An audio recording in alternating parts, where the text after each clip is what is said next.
So welcome, Jen, to our third business chat, our third Wednesday business chat. And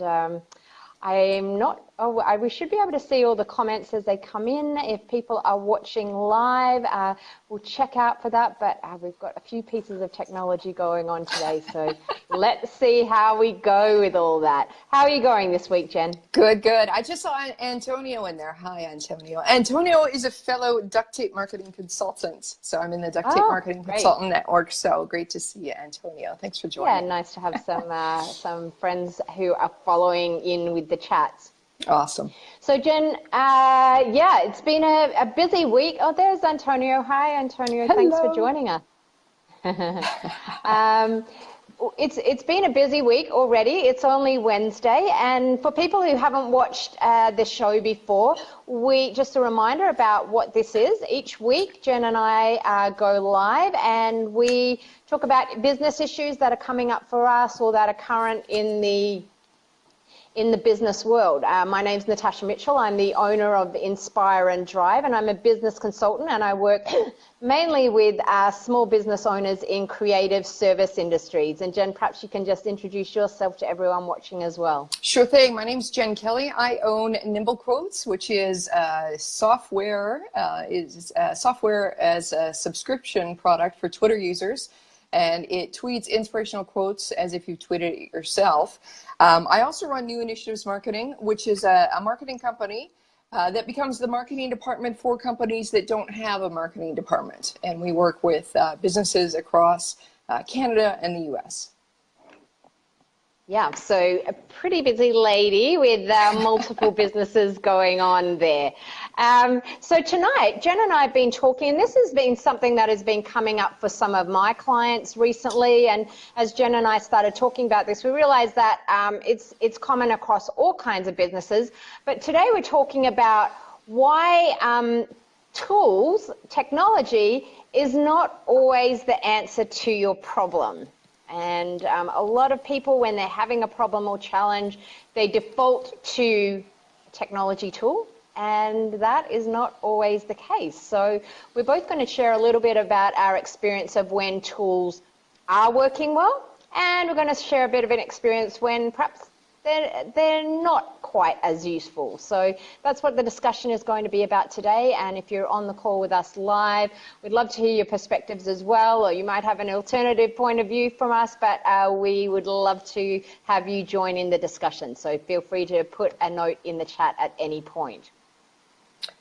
Right, especially if you think tools are the answer to it all.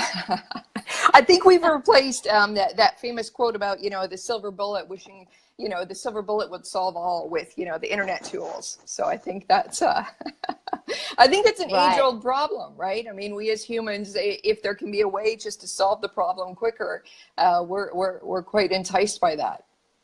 Mm-hmm. Well, I think we all want that magic bullet, and there's so much hype about tools and technology. We're always on Facebook, we're always on Twitter, Instagram, email every day. We think that's the only solution. But when those tools start failing us, perhaps it's a marketing campaign, or it might be some other example of where the tools are failing us, and we feel like it must be the tool that's the problem, and I need to change and have another tool. When the reality is sometimes there's a root cause that hasn't been dealt with right from the start.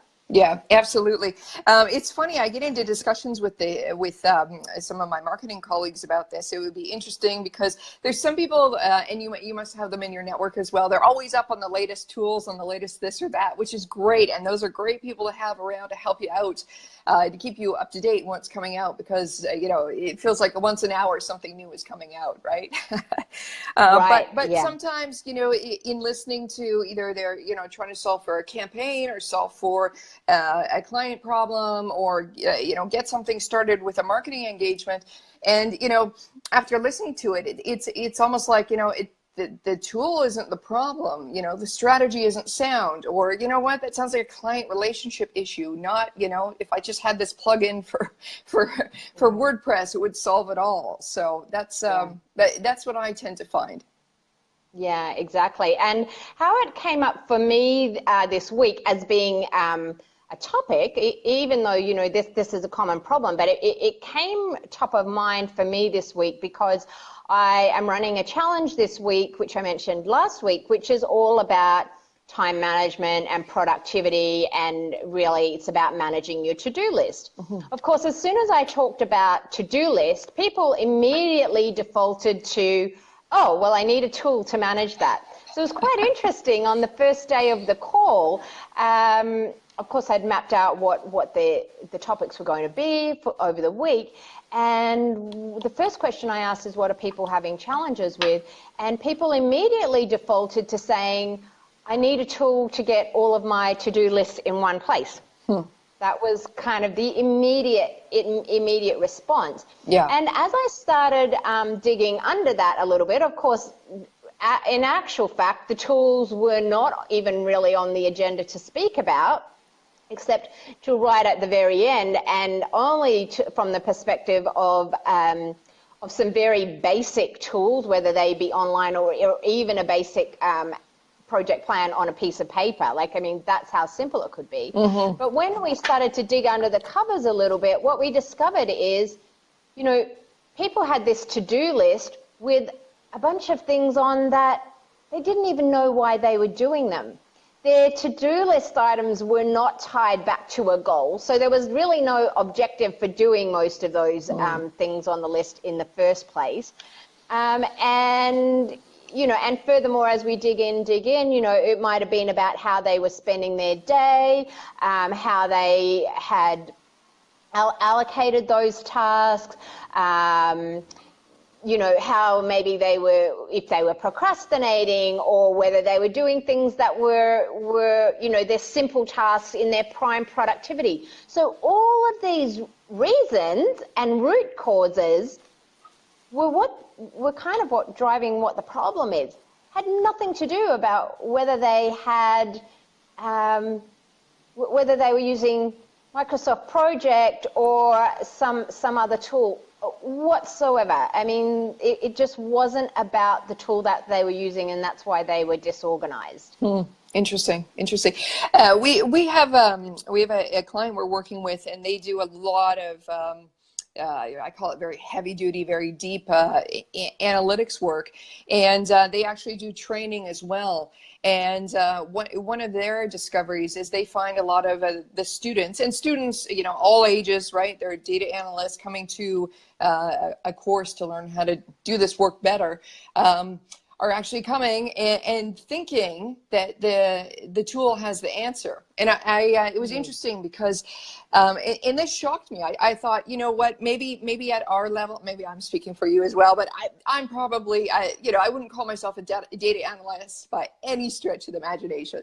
So I assumed that when you got to sort of that level of your expertise in that area, what I'm about to talk about wouldn't be the issue. And they find in their courses, day in, day out, the data analysts are, you know, basically looking to the tool to get the answers. And, you know, I said to the owner of this company, why do you think it is? How do you get that far with that? And their answer was, well, all these data analysts have been asked to do is pull reports. They haven't really been given the opportunity to think about the business or invited to the table where the business discussion was happening, so they could get a bigger idea of what's actually going on. So I thought that was very interesting from that point of view. But that's really people in, say, a larger company with the job title data analyst. The folks you and I are dealing with day in, day out are, in fact, the business owners, you know, running the show, very much aware of what's going on with their business. So it's interesting about the tools and folks coming just hoping or wishing, or sometimes it is also as well the way the tool is advertised. You know, all you have to do is click, boom, your website is done, right? Technically, sure, you can just go click and pick up your information, but if you're not thinking about what the content is, you know what I mean? Like, there's just so much more to it. It's almost like it's correct because the mechanics can help you do something quickly, but the thinking behind that mechanic still, it's something you can't rush. Right, and you know, I'm a perfect example of that. So I use a lot of lead pages for my online programs and marketing campaigns. And, you know, I love lead pages as a tool. I have no affiliation with them, just to be clear, but I love that tool. But everyone's like, oh yeah, it just took me 10 minutes to create the page. Well, again, mechanically, it might have taken 10 minutes to create that page. But for that page to actually convert for me, you know, I have to have the headlines correct. I have to be speaking to the pain points. I have to know very clearly who my avatar is for that. There's so many pieces of work that could take hours or days before I put it into the tool as to whether it's actually going to work. And that's what I was saying at the beginning of this is, you know, it's just, the tool is great once you've got the foundations in place, but the tool alone will not result in sale, in a conversion, if you haven't got the right content that is there. Sorry, Jen, it's just not that easy. No, it's not that easy. That's too bad. Yeah. That's funny. Yeah. So you gave a good analogy earlier, Jen, and maybe you want to share that with people about sort of, you know, if you're a cabinet maker or a woodworker and about using the tool. So I thought that was a great analogy. Perhaps you want to share that with everyone. Sure. The woodworker, I've got a sports analogy too. Ever since we had this, we always, well, we want to cover the bases of the audience, right? Yes. So yeah, with the woodworker, and this is not my analogy. I read this on another blog. It was like, you know, you're starting off woodworking and there's, you know, hundreds of different types of chisels to use. But if you don't know what you're doing, you're just going to hack away, and you know, the tool won't save your skill. Absolutely not. The sports analogy would be it's going to be golf, I'm sure. You know, funny enough, it's not. It's going to be cycling. So for all the Tour de France fans out there. So I used to cycle many years ago, and we'd always used to laugh because, you know, the deal is you've got to put the time in to, you know, to become better at your craft. Same thing. No amount of a fancy bike or, you know, a fancy new pair of shorts are gonna help you, you know, if your fitness isn't up to par. And I mean, while those two analogies may get a little bit of a chuckle, it's the same thing in business, right? You got to be having, you got to have the thinking correct, and you've got to put the time into the strategy and the planning and what is the end result you want to do. And then, and just to be clear, we're not against tools. We're just against tools coming in place of the strategic thinking or the planning around what it is that the end result is that you want to achieve.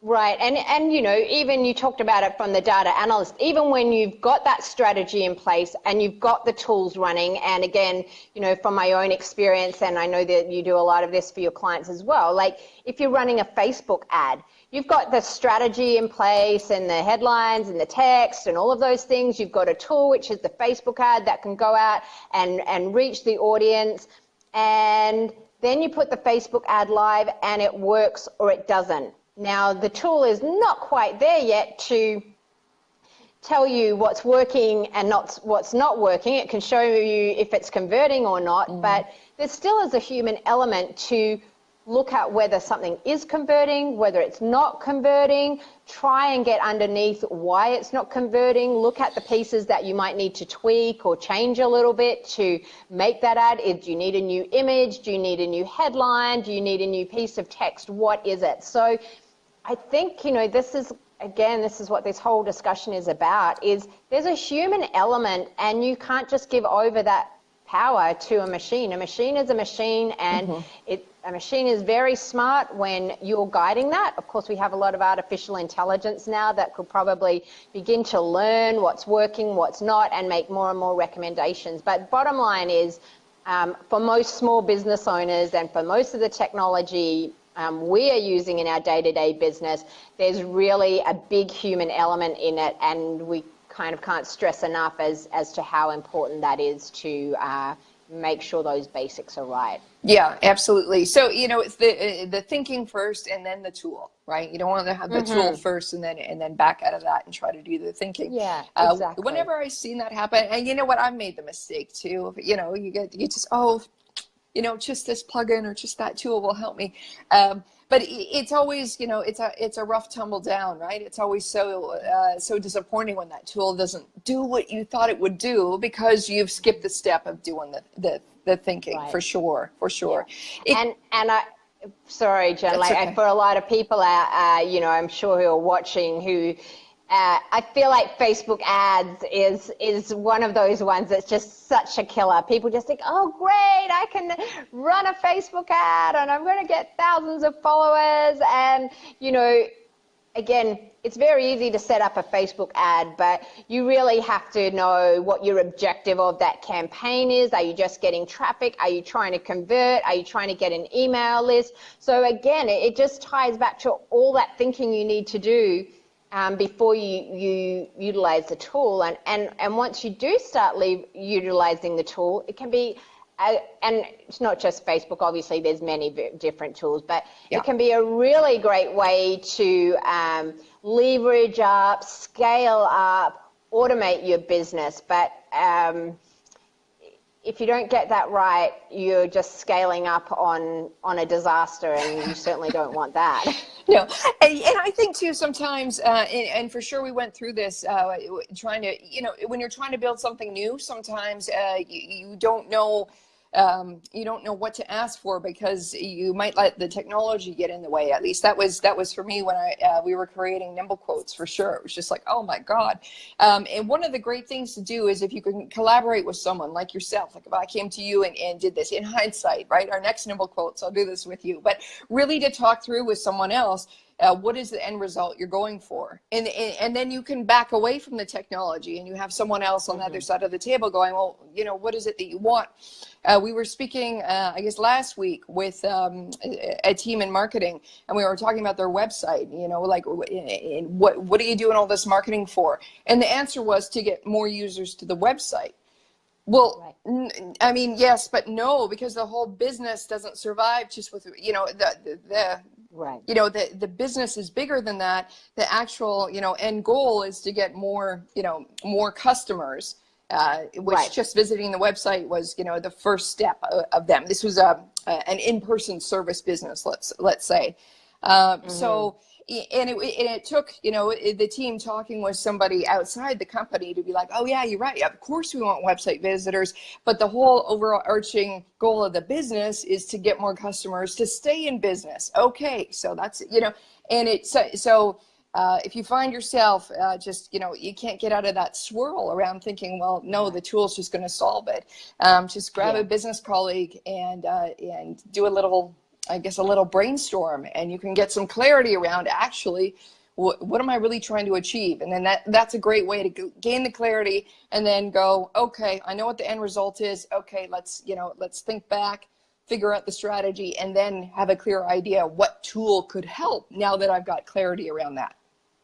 Oh, exactly. And, I think you raise another good point. Like, I feel like a lot of business owners get so scared by the technology that sometimes they shut down their ideas too early. It's like, well, I can't do that because I don't possibly know how the technology would work to do that. And so I can't do that idea. And, I think, there is always people that can help with the technology who are whiz kids at using the technology and getting things up and running, but it's just the order of how you put things, outcomes based, getting the basics in place, and then determining what is the right tool to leverage to get your outcome, and then how you are actually going to set up that tool to deliver what you want. I come from a history of technology consulting in large organizations and big systems implementation. And like, this is the fundamental of any successful or unsuccessful project, frankly, is, people go, well, the tool can do A, B, and C. Great. But if it doesn't fit in the business, and the business objectives are not clear, and the business objectives are not clear to the people that are using the tool, then the tool will not be adopted. It will not be adopted in a way that you want people to use it, and you certainly won't get the expected results that you want to. So that's my experience from my historical large corporate, but it just becomes so apparent in a small business, exactly the same problem. 100%. How many times have you heard somebody say, you know, okay, yes, I just need a CRM, and then I can, you know, go out and sell or get some more customers. And it's like, no, at the very basis, you need, you know, a list of people to call or contact or start that. You don't need a CRM for that. I'm not saying CRMs are not good, but to get going, no, you do not need the tool. The other thing I think folks forget, with some tools, they have to be fed. So for example, with the CRM, if we're talking about anything around marketing automation, that tool does not spit out well-written blog posts for you or fabulous content, right? That still has to be input, created, and, you know, directed based on your strategy as well. So exactly. there is, it happens constantly.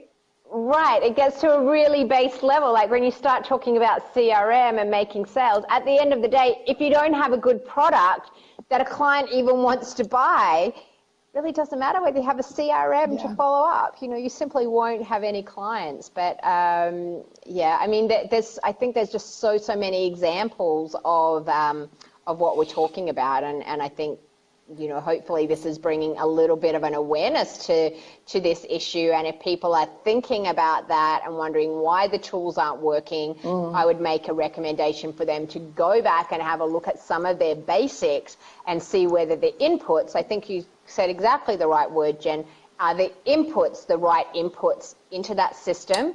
And are the inputs with the right tool really the right approach for the outcome that you want to get? Yeah, absolutely. There's something that I experienced that may sound very, very basic, but I was amazed how much it was helpful for me. So let me just share it if I could. And it is when you're not sure how, okay, so you know you need some help, you know you need to figure out what the outcomes are, you know technology could help you, you've got the thinking in place, but it's just, how do I talk about what I need, either the technology or someone else to help me with? There's been a few times actually, just in this past, I guess this past month here, that I've had a tech person sit with me and I say, oh, well, here's what I'm doing manually. Is there a way to do this better? I don't know how to ask for it. Just watch what I'm doing.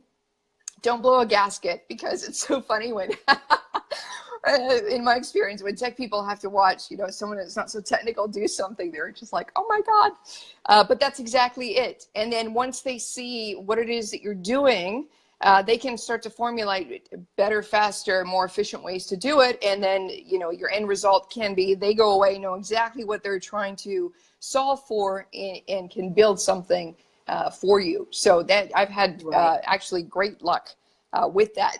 Even knowing it sounds a little bit basic, if you could give that a try, if that could be a tip for you, yeah, I would suggest it. Yeah, exactly. Putting your requirements down and then letting the high-tech people just solve for those requirements. And again, you know, very, very commonplace in the sort of corporate way that I've come back, and, you know, people are trying to solve for the system who are not system-oriented.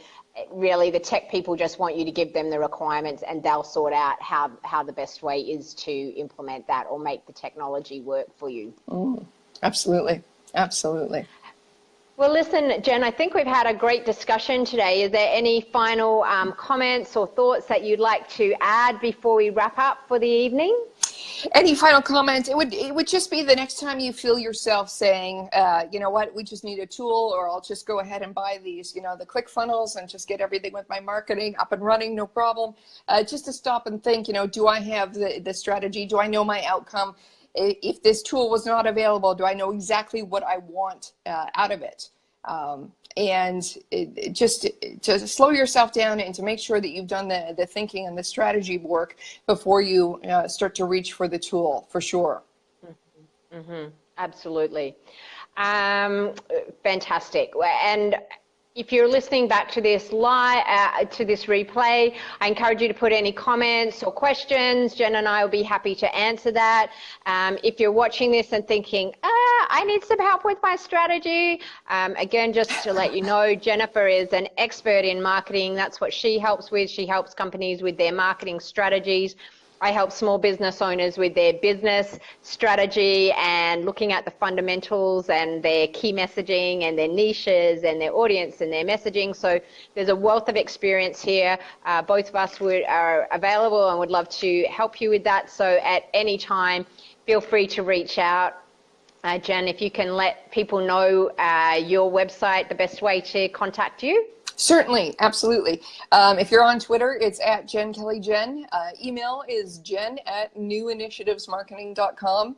I was saying that out to someone today, and I just thought my next company is going to be a shorter name. It has to be. And the website is newinitiativesmarketing.com. If you're after the Twitter tools, that is nimblequotes.com. Perfect. And if you're looking for some business consulting or some guidance on how to structure your business, you can reach me at www.inspireanddrive.com, and there's some contact information on there that you can reach out to me. So Jen, thanks again for another great conversation. We'll be seeing what comes up for us in the next week, and we'd love to hear from you, what challenges, problems, issues you're having. And that's all from us for today. We will see you next week. Sounds good. Great. Thank you. Okay. Take care. Bye, everyone.